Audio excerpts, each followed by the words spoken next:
Hi, and welcome to another Clean Machine Live.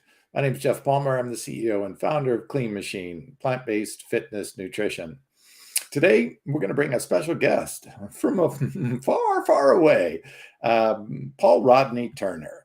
My privilege to introduce him. Is a wonderful human being and a friend, proud to call him a friend. Paul Rodney Turner is the founder of Food for Life Global, the world's largest vegan food relief nonprofit charitable organization. Food for Life Global has served over 8.5 billion vegan meals to those in need. Let's introduce Paul. Welcome, Paul. Good to see you. Hi, Jeff. Good to see you too. So for people who don't know much about Food for Life Global yet, let's give them a little bit of a background on how and where you started it and where it's come to. Yeah, so I started this journey when I was 19, going on 20. I was a volunteer at a small Food for Life project in Sydney, Australia. And at that point, I was learning how to, prepare meals and things like that. And Food for Life at that time was a very grassroots operation. There's maybe about 10 projects around the world. And then fast forward 10 years, I was asked to set up the headquarters in the United States. So I left Australia and I migrated to Potomac, Washington, just outside of Washington, D.C., where we set up Food for Life Global, the headquarters to serve as a support office, administrative, like advocacy, fundraising, marketing, sort of training support office. And that was in 1995. And then since that time, the project has expanded to all over the world. We're now in 65 countries and over 200 projects, and they're all preparing freshly cooked meals, which is pretty extraordinary because it's, as you mentioned, it's a lot of meals. We're serving on average now over 1 million meals a day.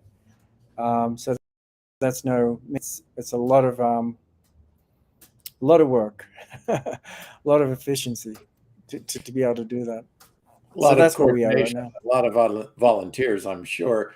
Now, you don't do just food, though. That is grown into animal sanctuary, special projects, planting trees. I mean, it's really blossomed into really helping to heal the world in so many different levels. Can you talk to that? Yeah, so early on in my evolution with Food for Life, when Food for Life started, it was drawing from the Hindu culture of hospitality, where it was very customary for Indians to just provide meals to needy people in the neighborhood. So when the wife would prepare a meal, the husband would go out, is anybody hungry? Is anybody hungry? Please come and eat. And only after everyone in the area had been fed, no one was hungry, then would he sit down and eat his meal with his family. It was very, very interesting culture of selflessness and caring for the greater community, seeing the greater family, so to speak. So it started early, just feeding bellies. And it morphed into, once I realized the potential of this project and the power of food to communicate, to create this sense of unity among all beings, then I realized, well, our message is more than just filling bellies. It's all about unity, uniting the world through the sharing of pure food. And that sort of became the clarion call, because at the end of the day, there's plenty of food in the world, and yet still people are going hungry. So lack of food is not the issue. It's the lack of sharing of food. It's the lack of understanding the unity, the connection, the interdependence of all beings, seeing ourselves as a global family. And so we believe that the most effective way to communicate that message is through the sharing of pure food. So then when I met my wife now, 10 years ago, Juliana, she was running the only animal sanctuary in South America, the first one established in South America, the only one in Colombia, verified by the Global Federation of Farm Sanctuaries. So it's very well run.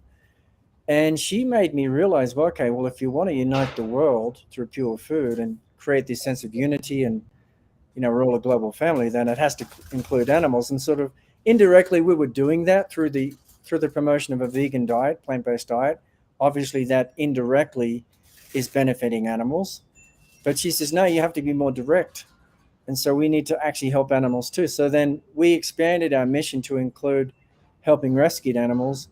And then as a natural evolution of that, it's like, well, it's the whole planet itself. It's about caring for the planet, being eco-friendly, planting trees. And so this new project, which we launched, the Impact for Life bars, was all about addressing the three primary focuses of the charity, which is feeding needy children, feeding rescued animals, and planting trees. So we're working with three charity partners in this respect to enable people to give back in a meaningful way, measurable way, but also enjoy a delicious vegan snack bar.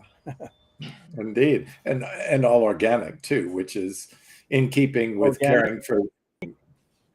Yes. So vegan for the animals, organic for the environment, and healthy for the human beings that eat them.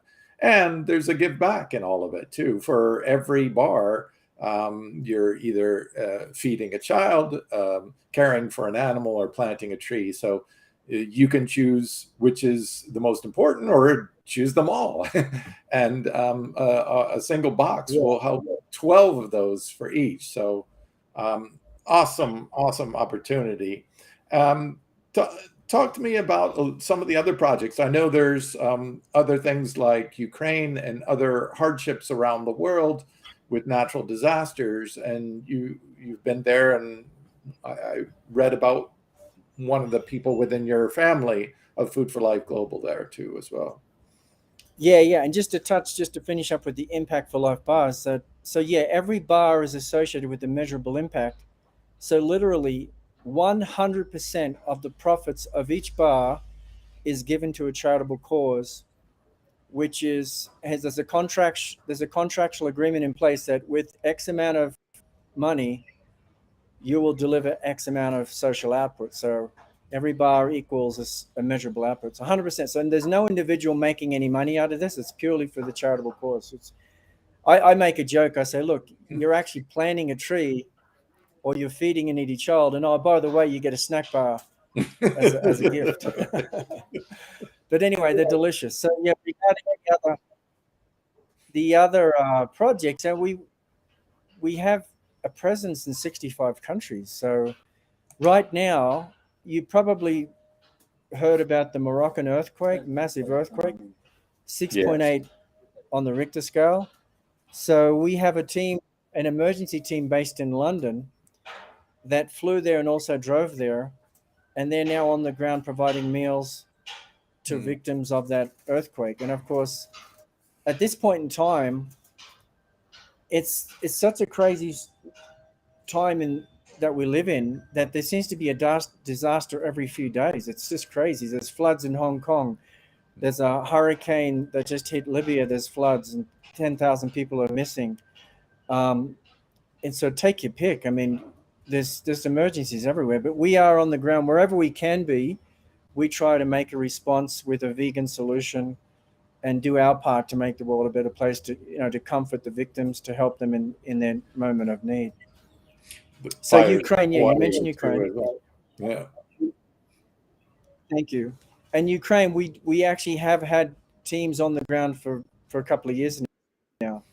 So for the outbreak of war, we already had food relief going on in that zone, and providing tens of thousands of freshly cooked vegan meals to needy people. So yeah, we're there. We're often on the front line, but sort of going under the radar. And that's one of the challenges that we have at Food for Life Global, that a lot of people don't realize that we're there. Sometimes we're even the first responder. Before even the United Nations or Red Cross are there, Food for Life Global is actually there, because we're very agile, we're small, we're very flexible, and we can just respond very quickly. A lot less bureaucracy than, say, the United Nations or Red Cross. And food and water is the absolute necessity, especially for those displaced by these and have no access or no funds or no money or anything to gain access to food and water. Exactly. It's the most basic necessity of life is food and water. So, you know, it's one thing to be lacking shelter and money or whatever, or clothes. But I mean, if you don't have food and water, I mean, that's the most basic necessity. Like you need those things to survive. So yeah, that's what we focus on. And then on top of that, when we can, we try to add to that by either providing nutritional education, advocacy around lifestyle, even survival skills. You mentioned gardening earlier on, so we even have some projects where we're teaching gardening and producing your own food and sustainability. So we have those elements as well when we can, when it's possible. So we're not just purely a food relief. We try to add those other things too. And education is so important. One, how to care for the body and to make sure they're meeting nutritional needs. But also, like you said, with gardening, so that they can learn to be more self sufficient when and where possible. I think those educational arms are equally as important. So it's great to see that you're not just doing the food, but you're doing the educational part as well. Yeah, and it seems to be that's what I've realized over the years, that's actually really important in a lot of people's minds. Even the donors, they want that because they can see that has a long term impact. And Mhm. even we're seeing that, like, I think you know that I live on a sanctuary. Like my wife Juliana runs the animal sanctuary, and that's literally where we live. We have a child who's 7 years old. He was born on the sanctuary. We believe he was the first child in history to actually be born in a sanctuary. And so he's grown up with the animals, the llamas and the sheep and the goats as his brothers and sisters. So he has a very extraordinary perspective on life, very powerful experience. But anyway, so what we've learned at the sanctuary is that it's so important to educate as well. So we have a very powerful education component at the sanctuary where literally every weekend we have a different school come in. 30 or 40 children get um, information from Juliana. She gives a talk, she shows them around, she introduces them to the animals that, they have a personality. They get to meet the animals, they get to meet the pigs who have a name, they're not a number. And on them, they realize, oh my God, that pig is a person. That pig is like me. It eats, it sleeps, it has a personality, it has feelings, emotions. So they leave that experience and it has a very profound effect on them. In many cases, they say, you know what, I'm not going to hurt animals anymore. So education is critical. And that's such an amazing thing. And I think in our world where we've gotten so busy with workplaces, we've gotten connected yet disconnected by social media, where we're not having this interpersonal connection, even in our food system, commoditizing animals and reducing them to objects. It's such a powerful experience when people can reconnect to nature, to the animals that we share this planet with, and even in ways through those experiences to ourselves. Connect to the same common thread that we all want to live, that we all want to be happy, that we all want our basic needs met, that love is ubiquitous through all species, that kindness and affection matter to all species. Just reconnecting with that, I think, is so important to the process of healing ourselves. And there's nothing like sharing food to help connect that experience. Well, yeah, food is the great communicator. And I learned this early on in my experience. That's why at a certain point in time, I branded myself as the food yogi because I wrote a book called Food Yoga, trying to explain this important connection that we need to have with food because we're sort of trained, educated by the corporations of the world that it's like, just eat, fast food, just eat, throw it down your throat, and then get back to work. Get back to the important things. But in fact, eating is a very important part of our uh, mental and physical uh, evolution because we need to realize that food is a gift of nature, that food that's in front of us is a miracle. It didn't just come out of a machine, but it's a miracle. The way that an apple tree has seeds in it, and then you plant that with it. Literally within that seed is another apple tree. Nature is so magic. And then to stop and think and meditate when you're eating the food, having gratitude, all of these things are so much missing from the eating experience in modern culture. And that's what I talk about in this book, is like learning how to reconnect with food, because food literally is making our bodies. Is what you are is what you eat. And so when you're eating that food, it's becoming you, not just physically, but mentally as well, and even spiritually. So it affects us on all levels.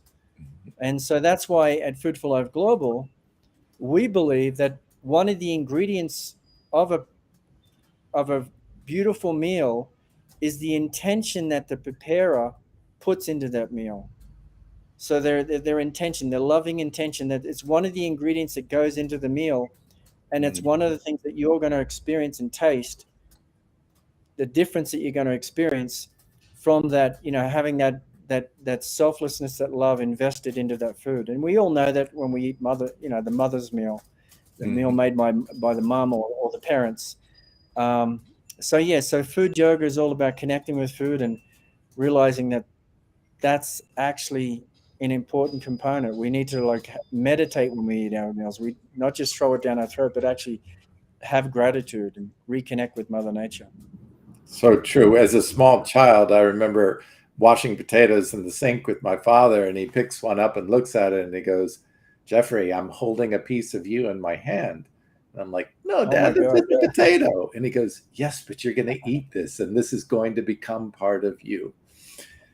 Yeah. And that was such a boom moment for me, making that connection that we should be caring as much for the things that go into our body as we do about our body and about life itself. It is a magical experience. Plants are a healing connection to human beings, and they are the cause of nutrition for every animal on this planet, including humans.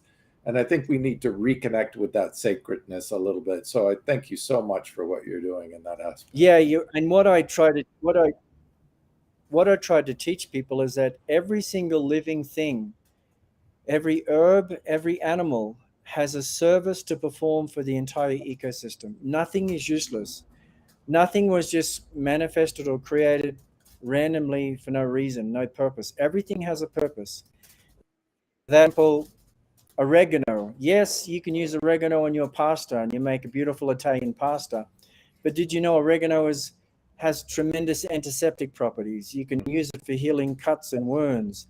You can use it even to ward off insects and birds from your plants, because it has a stinging flavor.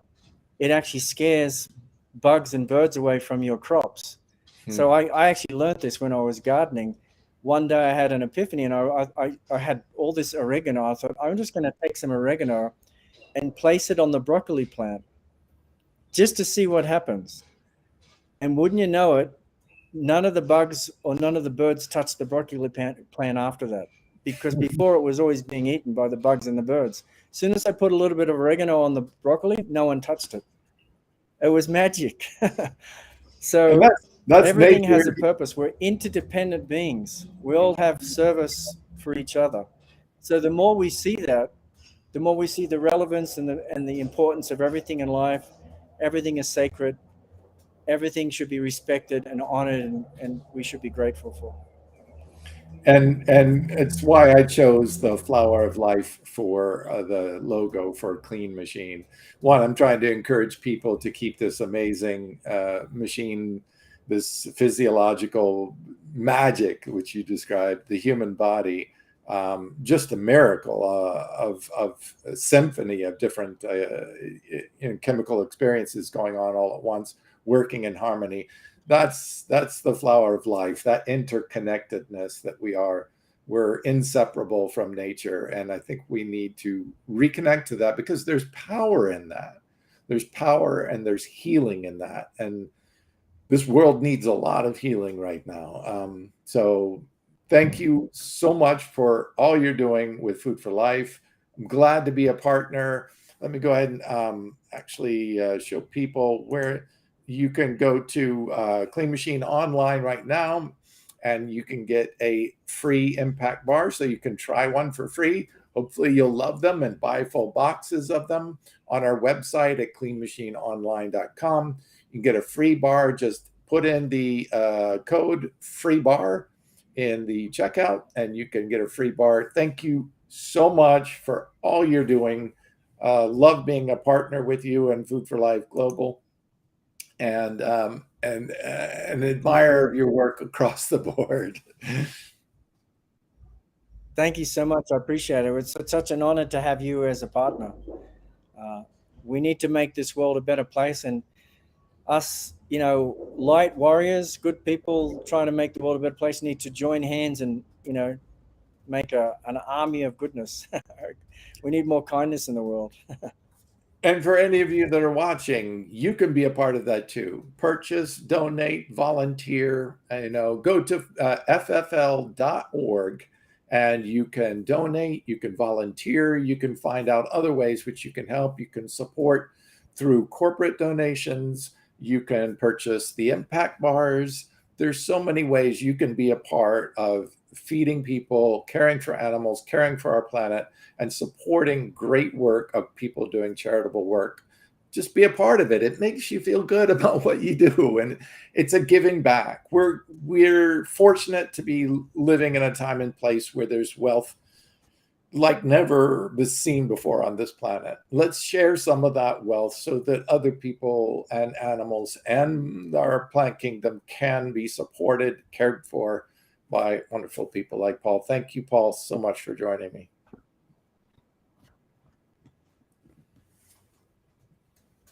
Thank you so much. I appreciate it. We'll be back next week with more information on how you can keep your machine clean, how you can keep supporting others in the path of doing good, trying to educate people on health, on fitness, on giving back. We do it every time we sell a box of bars. We donate to Food for Life Global, and we'll continue doing so for the life of the company. Thanks for joining us, and we'll see you next time.